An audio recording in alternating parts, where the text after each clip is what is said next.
Bueno, acá tenemos las preguntas de bursitis, entonces vamos a pasar a la patología de piel y dentro de las patologías de piel, subcutáneo, dentro del subcutáneo tenemos las bolsas serosas. Acá están las preguntas de bolsas serosas y que deberían contestar durante el teórico, pero bueno, después lo van contestando tranquilo cuando termine para colaborar o intentar colaborar con detectar las partes más importantes del teórico. ¿Qué son las bolsas sinovial? Bolsa sinovial o bolsas serosas. Son unos sacos cerrados tapizados por una membrana celular que se parece a la membrana sinovial. Incluso en el interior tiene un líquido muy parecido al líquido sinovial. La diferencia es que ese líquido tiene mucho menos ácido hialurónico. Si nosotros hacemos la prueba de la mucina, obviamente vamos a tener un coágulo que no es de la calidad que tiene el líquido sinovial, pero sí tiene cierta viscosidad. Tampoco es parecido a la viscosidad del líquido sinovial, pero tiene viscosidad, no como el líquido sinovial de intentar ver la filante, pero sí, no es literalmente agua, sino suero. Tiene una determinada viscosidad que es dado por el ácido hialurónico y producido por esta membrana que lo tapiza. Lo único que en menor cantidad.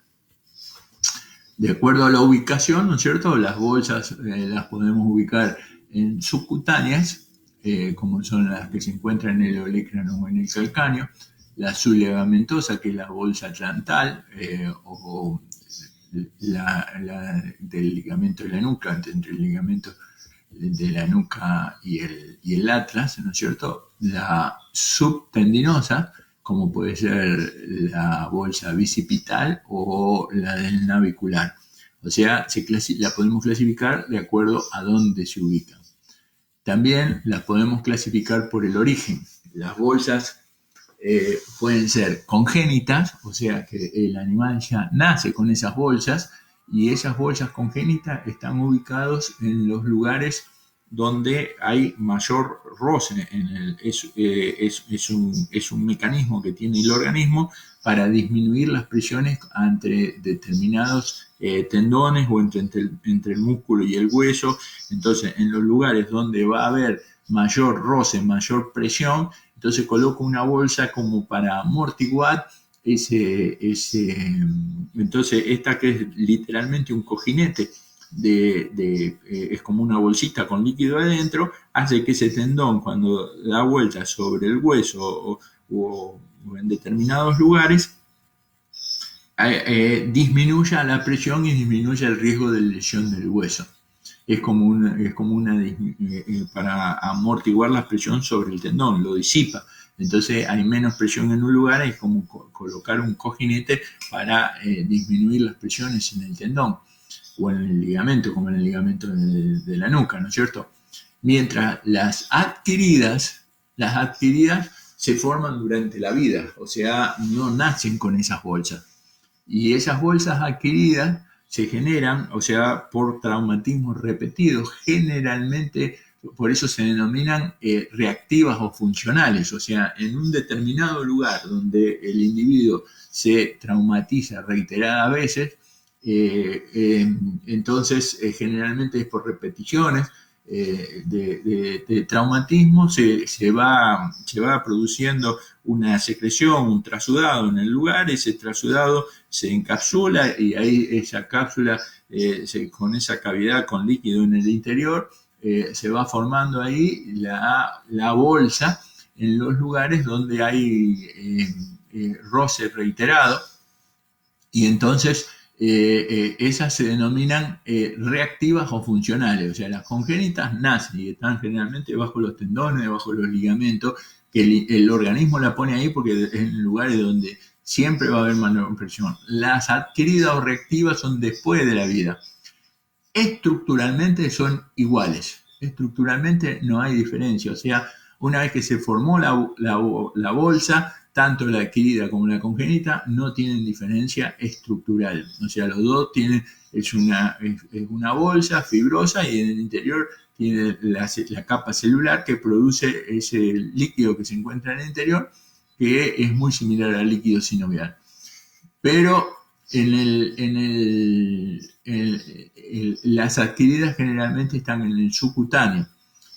¿Por qué? Porque son los lugares de roce. Y entonces, como ejemplo, tenemos la olecraniana o la calcánea, que ya vamos a ver en detalle dónde se encuentra.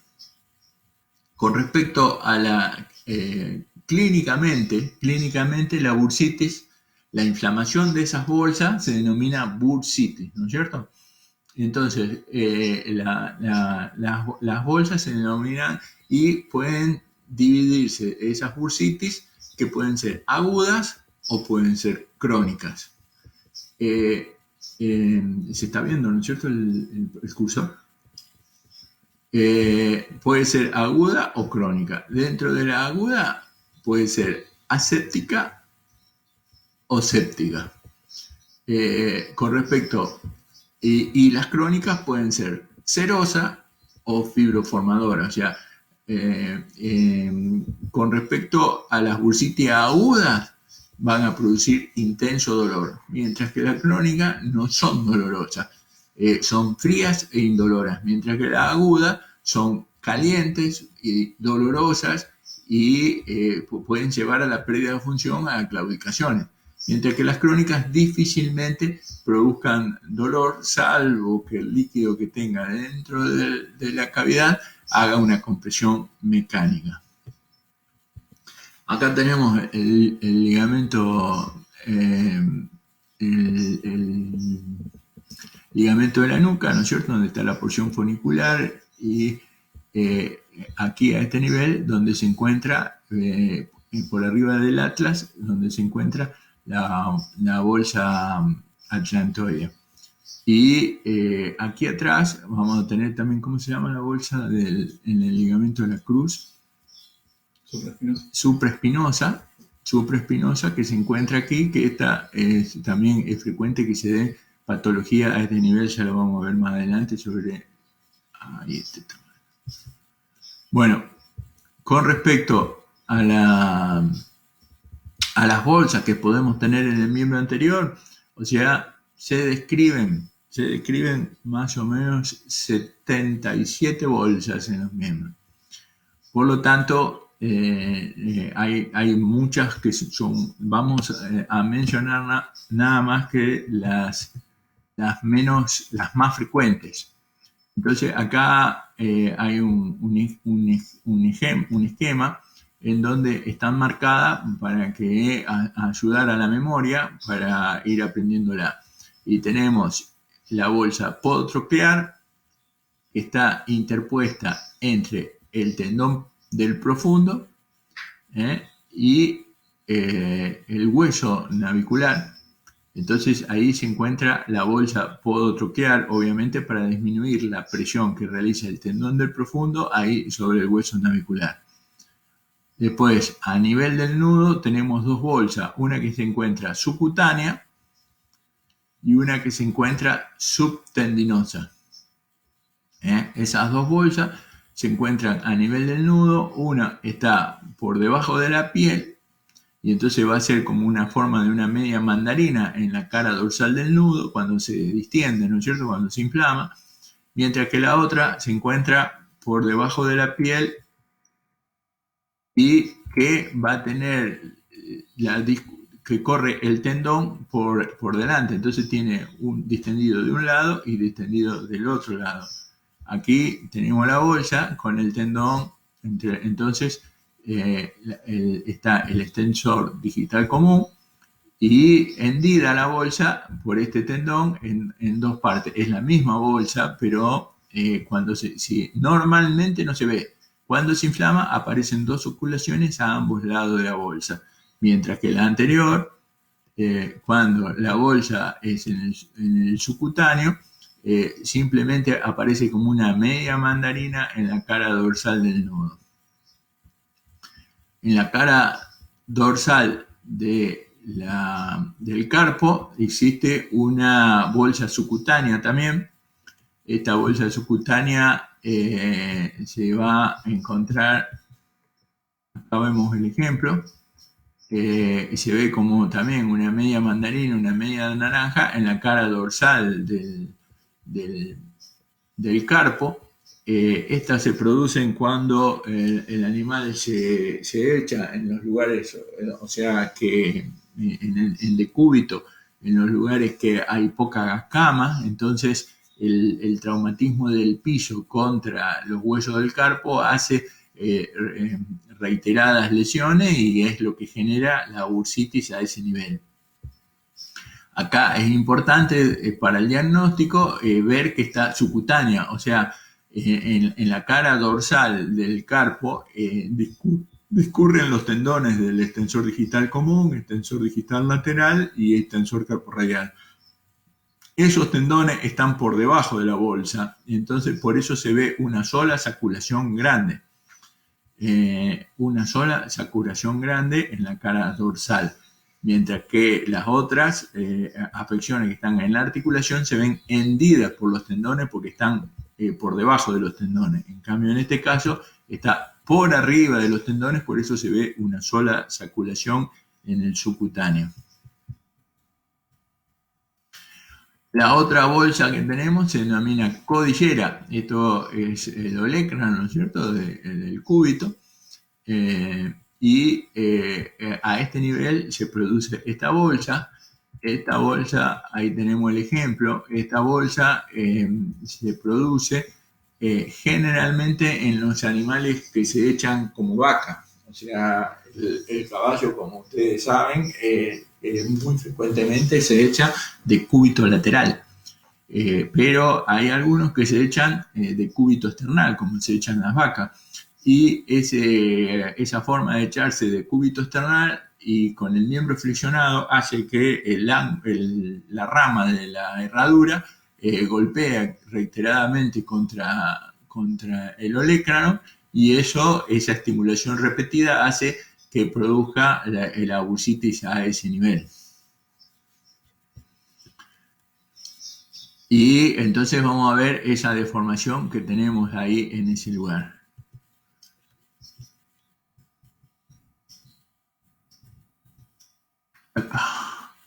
Y después nos falta en el miembro anterior la bolsa bicipital, que se encuentra interpuesta entre el tendón del bíceps y el surco bicipital del húmero.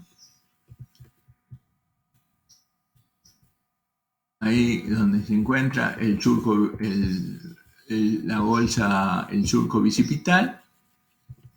Y acá tenemos el tendón del bíceps, y este es el lugar donde se encuentra la bolsa, que cuando se distiende, vemos acá, ahí tenemos el tendón del bíceps. Esto es una ecografía, en donde, bueno, ya vamos a hablar en detalle de ecografía cuando demos la clase, pero ahí se ve en la zona hipoecoica, es donde hay líquido, y entonces de acuerdo a la cantidad de líquido, a nosotros nos puede dar una idea de si esa bolsa tiene aumento de volumen y puede estar inflamada, ¿no es cierto? Eso con respecto al miembro anterior. Con respecto al miembro posterior, o sea, en la parte distal del miembro tenemos la podotropiar exactamente igual que en el miembro anterior, la subtendinosa y la subcutánea a nivel del nudo, tal cual, lo único que son mucho menos frecuentes, y ya de acá para arriba ya empiezan las diferencias. O sea, a nivel del tarso tenemos la bolsa cuneana, donde la rama larga del tercer peroneo, cuando sobre la cara medial, entonces se inserta en el rudimentario medial y interpuesta sobre el garrón presenta una bolsa. Acá tenemos la bolsa cuneana, esta es la rama larga del tercer, y ahí está la bolsa entre los huesos del tarso, este es el central del tarso, el tercer tarsal. En el medio se encuentra la bolsa que lo separa. Esa bolsa puede inflamarse y entonces produce dolor. Obviamente, para saber si eso produce dolor, hay que colocar anestesia en el interior. Si se va el dolor, puede ser que el responsable de la claudicación sea esa bolsa.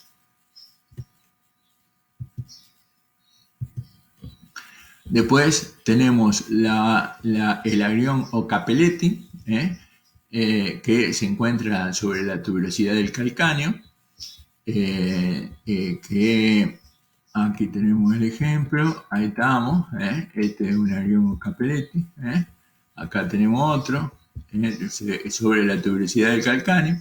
Esto se produce por reiterados golpes, fíjese cómo la piel está alterada, ahí.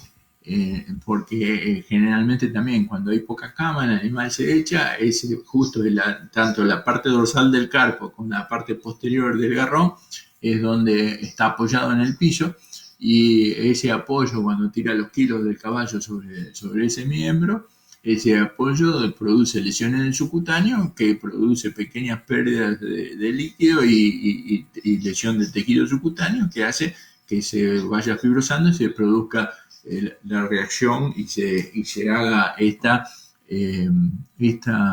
bursitis adquirida.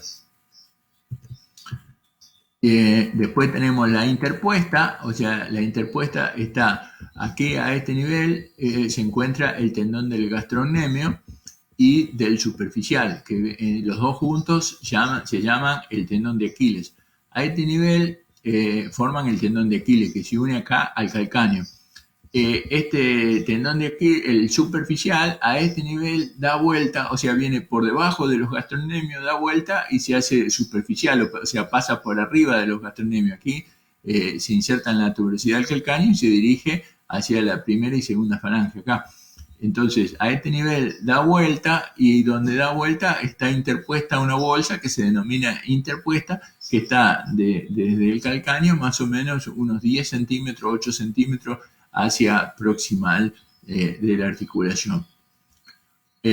A nivel de la babilla tenemos dos bolsas, una que se denomina prerotuliana, que se encuentra por delante de la cara dorsal de la rótula, y una subpatelar. La subpatelar se encuentra, ustedes recuerdan que la rótula presentaba 3 ligamentos distales, o sea que van desde la base de la rótula hasta la cresta de la tibia, que son los ligamentos tibio-rotulianos. Y esos tibio-rotulianos son 3 porque uno es lateral, medio y medial.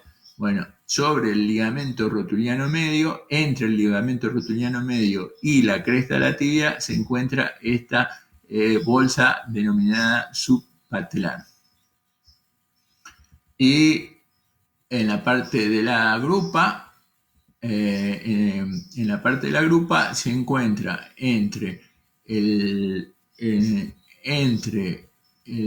glúteo medio y el cóndilo mayor del fémur, se encuentra la trocantérica, una bolsa troncantérica. Estas no son todas las bolsas que hay, ya les dije, son 70, hay quienes describen 70 y algunas bolsas, pero más o menos las más importantes o las más frecuentes que pueden llegar a dar patología.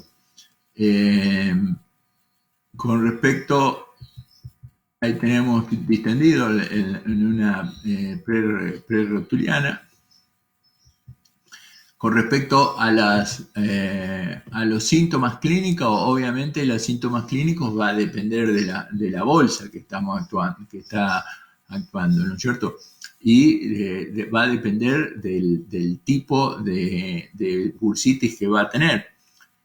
Con respecto a si la bursitis es aguda, siempre es dolorosa, caliente y produce claudicación. Puede dar claudicación, especialmente si son de bolsas congénitas. O sea, la bolsa que más frecuentemente se afecta es la bolsa podotroclear. Y obviamente, ¿por qué? Por la ubicación que tiene y las presiones que recibe a ese nivel. Entonces, esa bolsa va a producir una muy intensa, una sintomatología en la parte distal del miembro, una claudicación.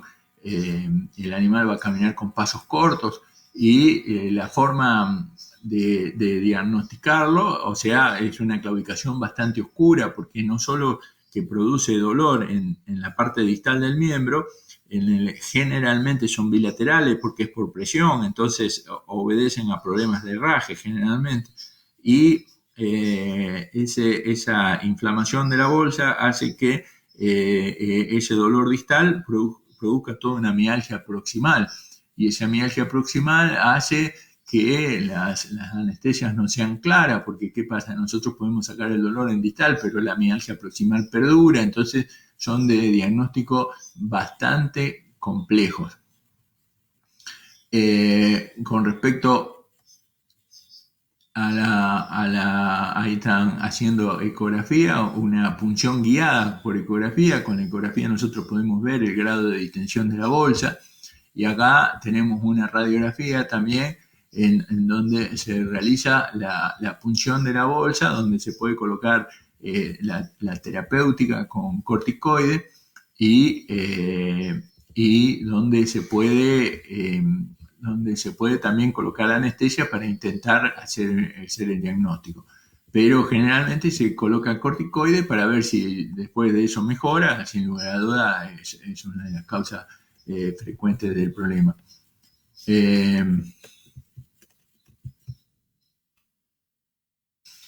Entonces, el diagnóstico fundamentalmente es por síntomas clínicos. Obviamente, si la bolsa es bicipital, también vamos a tener serios problemas como la bolsa trocantérica, al igual que trae serios problemas para el diagnóstico. Son esas clasificaciones muy oscuras, y entonces tenemos que basarnos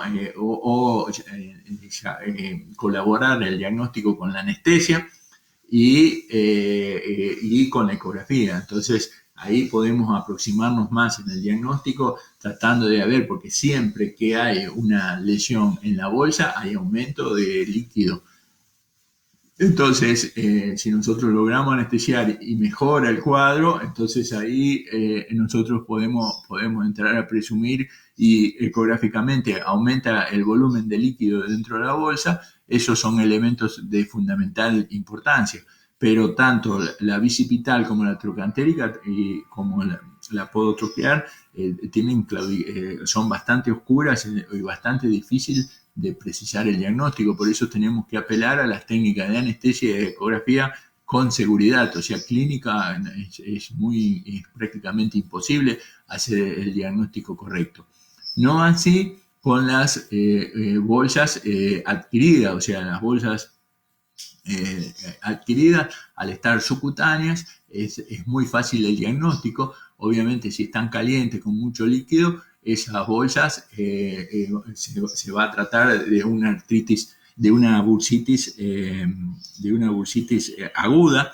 Ahora, cuando esa bursitis es aguda, nosotros tenemos que diferenciar si es aguda séptica o aséptica. ¿Por qué? Porque después del tratamiento son radicalmente distintas. Las bursitis agudas las tratamos con antiinflamatorio, incluso podemos realizar colocar corticoide intrabursal, vaciarla y colocar un corticoide intrabursal con muchas posibilidades de éxito.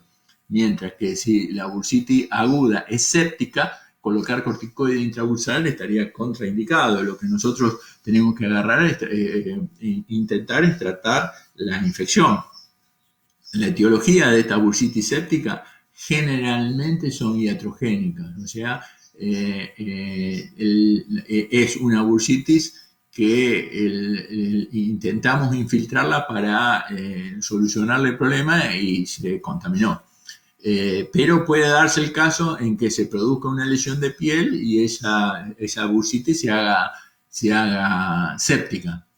No así en el casco, o sea, la bursitis, bueno, en la podotroquear también se puede hacer séptica por iatrogenia, pero son frecuentes las punciones, o sea, la bursitis séptica en el casco me falta una placa acá. ¿Dónde está eso? Se borró. Bueno, acá tenemos acá tenemos el casco, ¿no es cierto? Entonces, cuando hay la presencia de un clavo halladizo que va a atravesar, entonces, de acuerdo la presencia del clavo halladizo hace que pueda llegar a punzar hasta la bolsa y ahí se haga la bursitis séptica por una herida punzante, vendría a ser, que no es por iatrogenia, ¿no es cierto? También puede hacerse en el caso de que intenten infiltrar la bolsa o anestesiarla y por iatrogenia, pero lo más común aquí es por la presencia de un clavo halladizo. Para ese clavo halladizo, acá tenemos una radiografía de un clavo que ha llegado hasta la bolsa, ¿no es cierto? Y obviamente este clavo produce una bursitis y y esto ya vamos a hablar con respecto a los síntomas.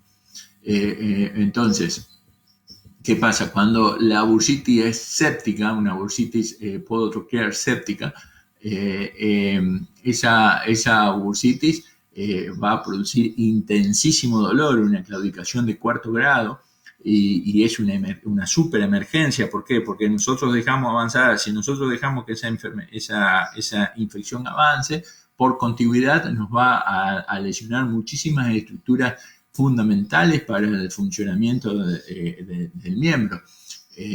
Incluso cuando se desencadena una bursitis de este tipo, el pronóstico siempre es reservado a grave para la función, ¿no es cierto? ¿Por qué? Porque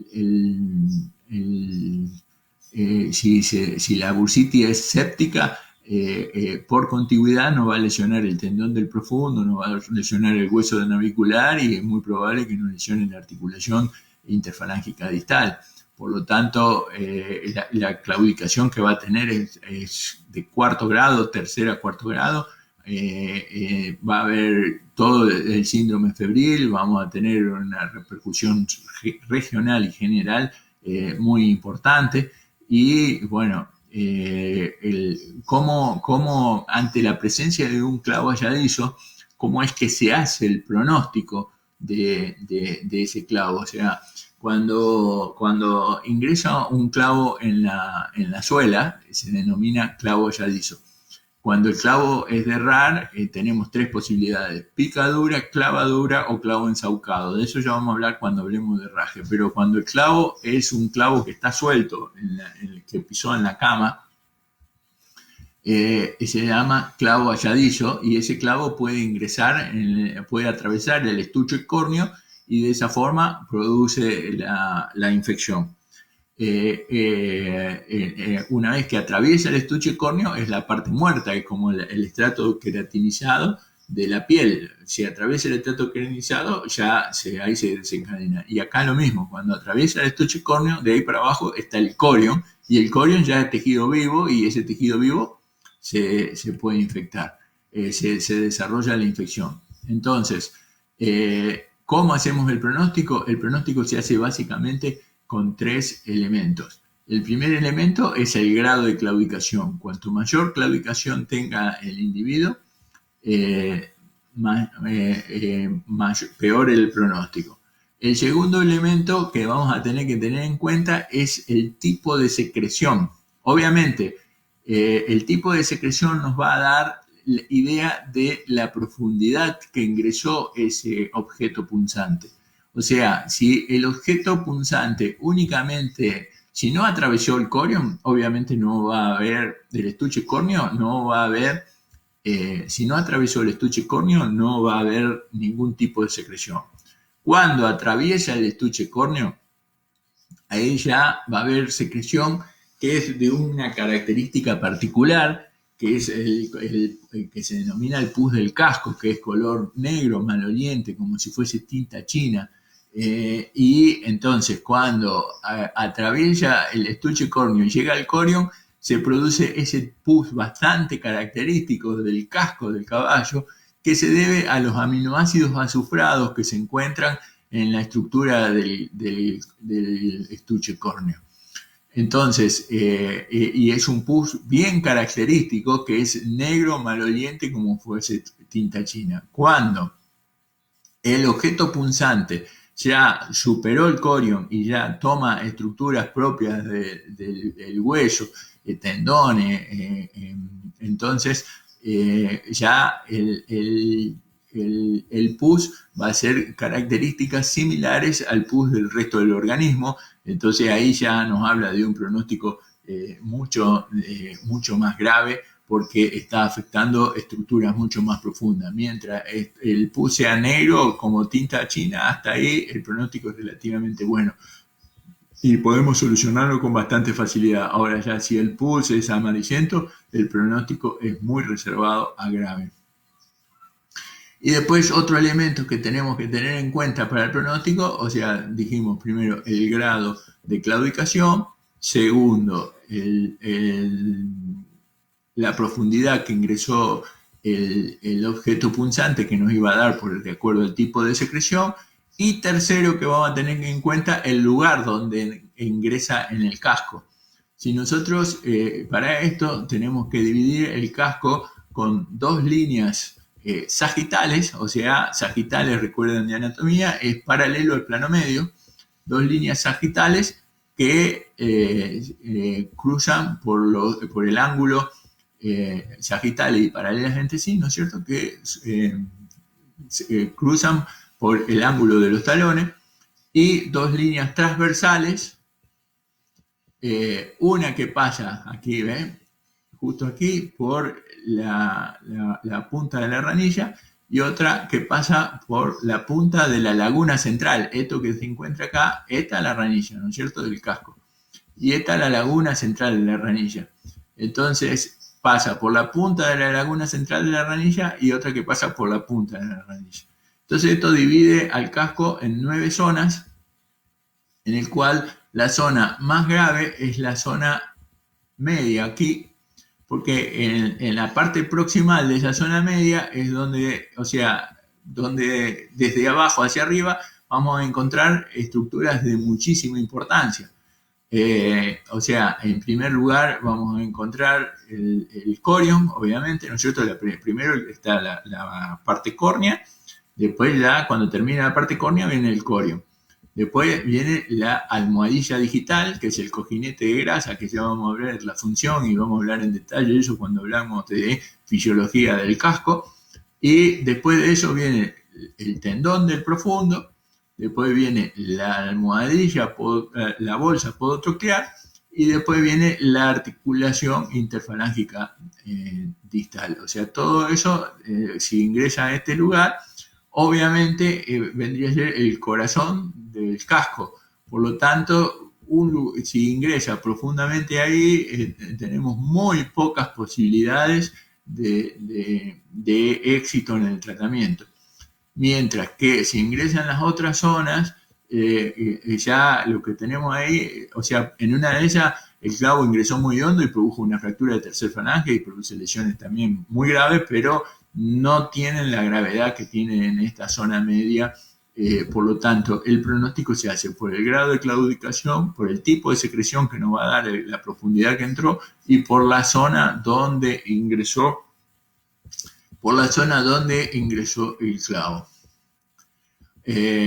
Una vez que tenemos esta infección, obviamente el tratamiento hay que ser terriblemente agresivo con los antibióticos. En cualquier lugar que ingrese el clavo halladizo hay que hacer, pero especialmente en esta zona central. Y lo que sí, enseguida cambia el pronóstico cuando entra en esta zona, y terriblemente agresivo, y intentar aumentar, porque como es una herida punzante, cuando nosotros extraemos el clavo se cierra. Entonces lo que hay que intentar con un objeto punzante es intentar abrir el estuche córneo, hacer un orificio redondeado. ¿Para qué? Para que hacer una apertura para que pueda salir las secreciones, el trasudado que está generando esta infección, y de esa forma alivia significativamente el dolor del individuo. Pero lo que es más importante, por ese mismo orificio nosotros podemos hacer pediluvio, y por capilaridad entonces se hacen pediluvios con antisépticos, especialmente se puede usar formol, y se puede usar formol, y se usa soluciones hipertónicas, especialmente generalmente de sales de sulfato de magnesio, o sea, sal inglesa.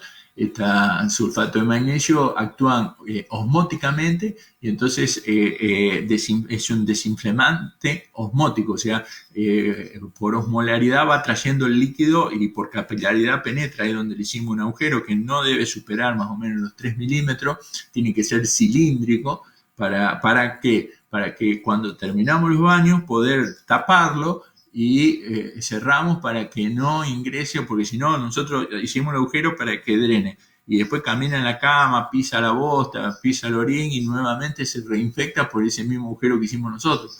Por lo tanto, cuando terminan los baños, que se deben hacer 2 veces por día, con más o menos unos 30 a 40 minutos, 2 veces por día, a la mañana y a la tarde, para intentar que esa sal inglesa desinflame, extraiga todo ese material que se encuentra en el interior, y intentar solucionar, acompañado con una enérgica antibioterapia, y también está indicado hacer la terapéutica antitetánica. Si bien se dice que el formol en ese lugar transformaría al toxoide tetánico, a la toxina tetánica en toxoide, entonces lo inhabilitaría. Pero por eso está indicado el formol en este tipo de baño.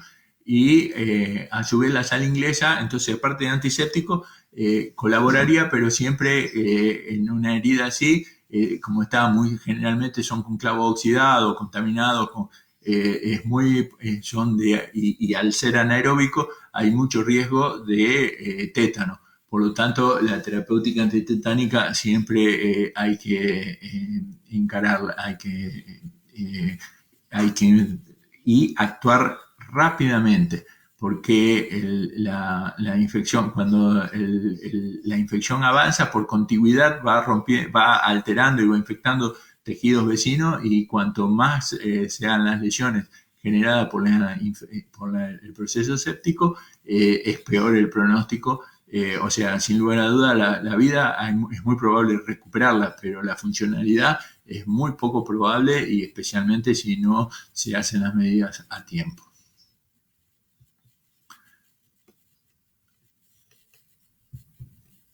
Aquí estamos. Bueno, eso con respecto a las bursitis sépticas del casco. La bursitis séptica que no están, o sea, las bursitis agudas que no están en el casco, se tratan con la aplicación de corticoide intrabursal. También puede colocarse ácido hialurónico junto con el corticoide, está bien indicado. Y con masajes eternos, especialmente con corticoide con DMCO. El DMCO, como recuerdan, es una sustancia que facilita el pasaje sobre piel intacta del corticoide, y esto hace que el corticoide penetre y bañe la zona sin necesidad de punzarlo. Es imperativo que les recuerde que es muy importante extremar. O sea, siempre hay que extremar, pero aquí es muy frecuente el desarrollo de sepsis. Por lo tanto, hay que extremar los procesos de antisepsia de la zona antes de realizar las punciones. Pero el tratamiento con corticoide, con ergotaína, pero generalmente se usa triamcinolona, y en algunos casos ácido hialurónico junto, local, pero generalmente triamcinolona. Se vacía la bolsa, se coloca triamcinolona en el interior, en el caso que no sea séptica. En el caso que sea séptica, en el caso que es séptica, eso se trata literalmente como si fuese un absceso. Obviamente, para el diagnóstico de séptica tenemos que tener en cuenta el cuadro general, el hemograma, tenemos que tener en cuenta la punción y el tipo de líquidos que obtenemos en la punción, debido a la celularidad, a la proteína, a la fibrina, y entonces, si eso es séptico, está bien indicado, igual que un absceso. Obviamente en los casos de las adquiridas que están subcutáneos, se punzan y se drenan. Esa sepsis puede ser por vía, acá tenemos una con un drenaje, y acá esta se había generado por un traumatismo, pero estas en la cruz son, se denomina matadura, le llaman, pues, que pueden ser por un problema en las monturas y demás que lo lastime, o lesiones reiteradas a nivel, pero la brucelosis produce ese tipo de lesión, y entonces cuando nosotros tenemos presencia de muchos animales con este tipo de lesión, hay que sospechar de brucelosis. Por lo tanto hay que tener cuidado que eso es por vía sistémica, o sea, no ingresó por él, sino es por vía sistémica. Obviamente cuando nosotros tenemos este tipo de lesión, tenemos que intentar drenarlo, ¿tá? Y entonces se realiza la baja y se trata exactamente igual que un absceso, literalmente es un absceso, y entonces de esa forma podemos intentar solucionar el cuidado. Ahora, mucho cuidado con esta lesión que se denomina mal de Cruz, que esta bolsa puede ser contaminada por la brucela y obviamente es una zoonosis, ¿no es cierto? Cuando el proceso séptico es muy frecuente que fistulicen. Y entonces ahí se produce la salida, bueno, ahí hay que canalizar la fístula esa y se drena. Y se maneja exactamente igual como si fuese un absceso en cualquier otra parte del cuerpo.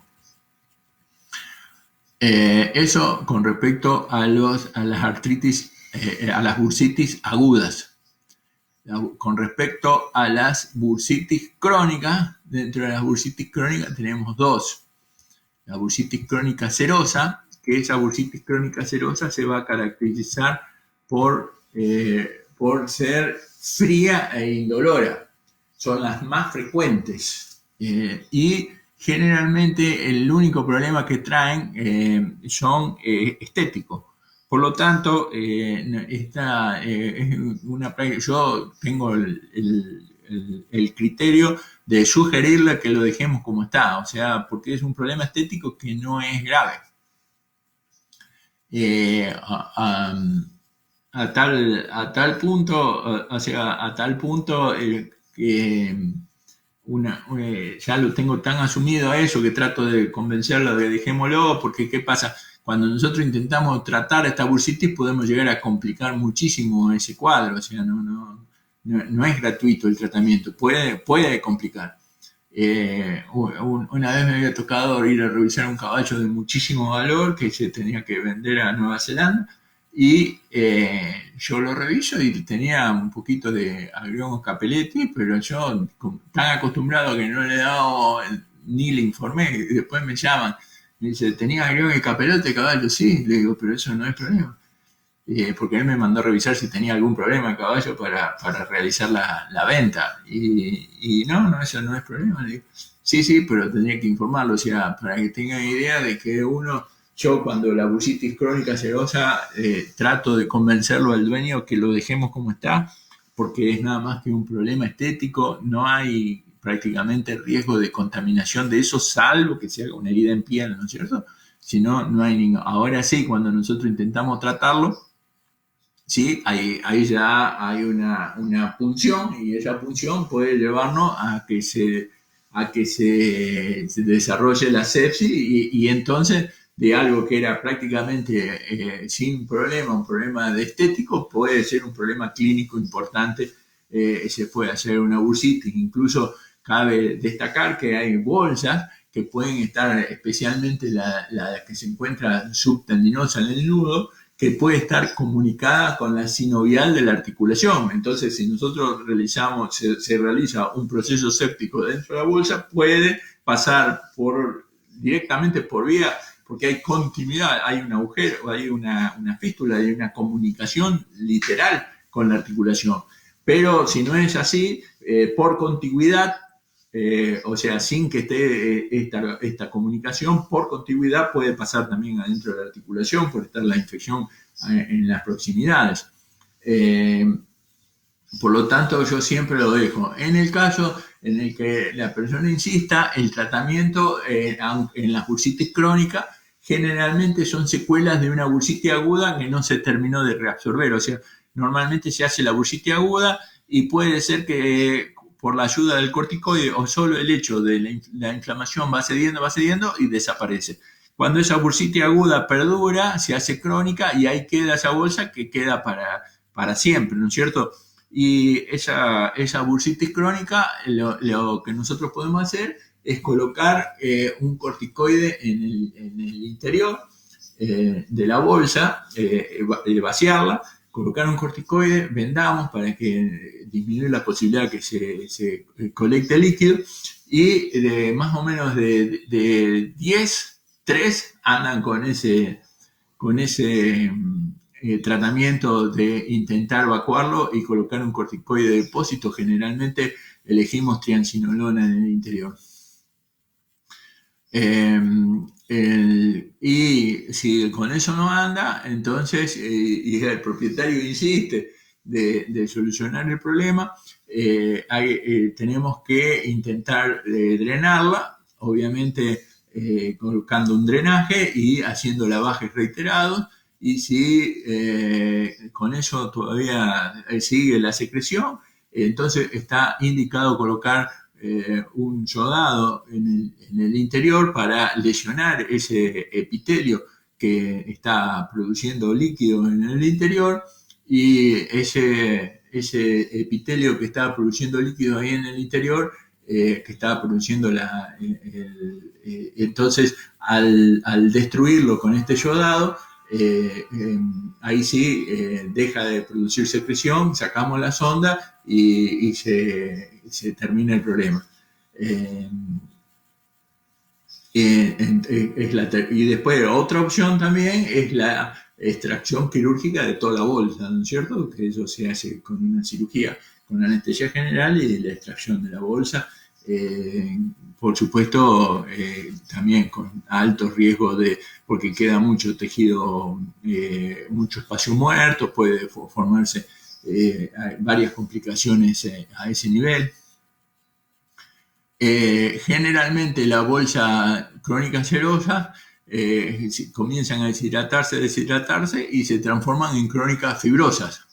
O sea, esa bolsa prácticamente no tiene más líquido, es tejido de granulación con muy, muy pequeña cantidad o ninguna cantidad de líquido. Entonces, esa bolsa que era blandita, podríamos llamar fluctuante, pero no es fluctuante, o sea, tiene una consistencia firme, pero uno toca con claridad que es una bolsa con líquido en el interior, pasa a hacerse fibrosa o fibroformadora, o sea, el tejido de granulación fue creciendo tanto y ocupó toda la luz de la bolsa, ya no son más tan redondeadas, son un poquito más chatas, pero bastante más duras y firmes. Bueno, obviamente aquí el tratamiento con corticoides y todo lo que estuvimos hablando para la crónica serosa no tiene ningún sentido. También son frías e indoloras, pero no tienen ningún sentido. La única posibilidad que tenemos aquí es la extracción quirúrgica de esa fibrosis que se encuentra en el subcutáneo para intentar tratarla.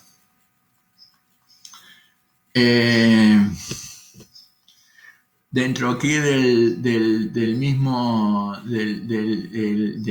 de esta bolilla hay un tema que se denomina arestín, que el arestín es una dermatitis aquí en la parte palmar de la cuartilla, que esa dermatitis generalmente se produce, puede haber una causa parasitaria, que es un tipo de sarna demodéxica que puede llegar a dar ese tipo de arestín, pero generalmente se producen porque se cortan los pelos acá en la parte posterior del nudo. Esos pelos, toda el agua, la transpiración normalmente chorrea y gotea aquí atrás, y si por un problema estético se los cortan a estos pelos, el agua corre en contra y mantiene húmedo toda esta zona por mucho más de lo normal, y se produce esta dermatitis que obviamente con manejo y un poco de antiséptico en el local, pero como está mencionado en el programa, por eso y tenía la foto, se los muestro para que lo puedan ver.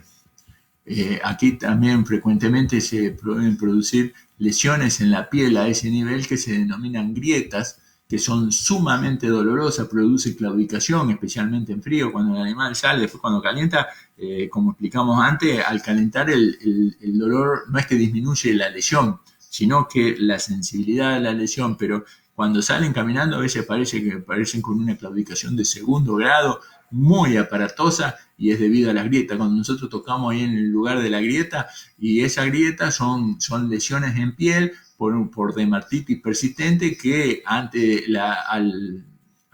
tener esa dermatitis persistente y al hacer actividad física, esa piel tiene una elasticidad muy marcada, es una piel muy finita y muy elástica.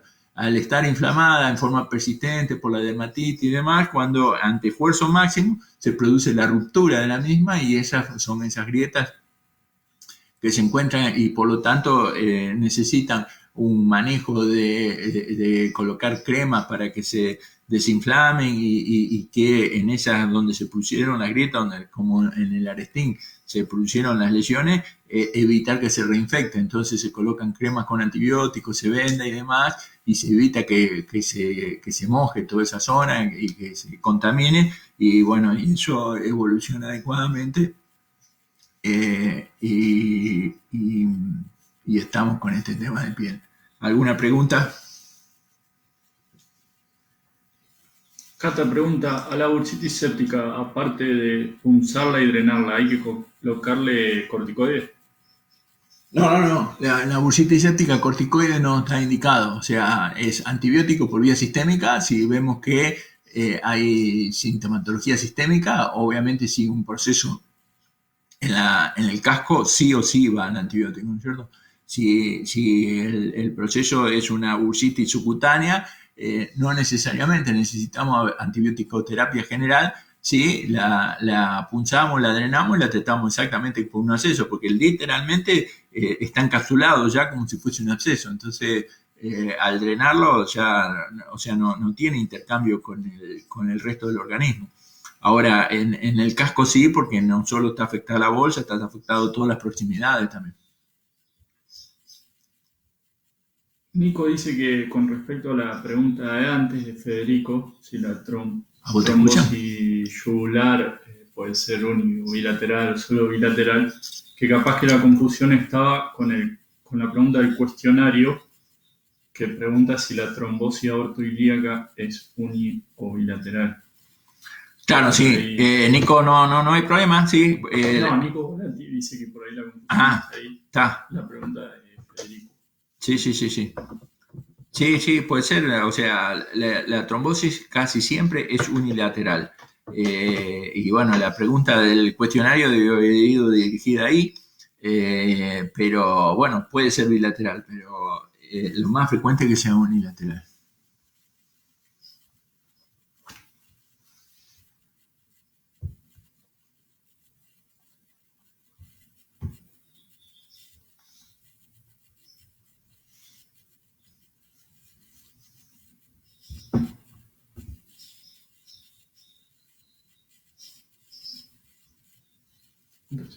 ¿Estamos listos? ¿No hay más preguntas? Si no hay más preguntas, ¿cuándo tenemos consulta? La vamos a armar, la vamos a hacer. Bueno, esta tarde van a aparecer los días de consulta y los horarios. Y así que si no hay más preguntas, mañana a las 8 hay teórico, y de 8 a 12, o sea, a las 8 creo que, no me acuerdo cómo venía el cronograma, pero mañana a las 8 es la próxima clase, y nosotros tenemos nuevamente el próximo lunes a esta misma hora, vamos a dar patología quirúrgica de los músculos, en donde ahí vamos a hablar en detalle del metabolismo del músculo, y vamos a hablar más en detalle por qué se acalambra o por qué se contractura este animal. Vamos a explicar acá toda la fisiología de ese tema que está relacionado a este, pero, o sea, es la parte muscular de este tema. Si no hay más preguntas, nos vemos el lunes que viene.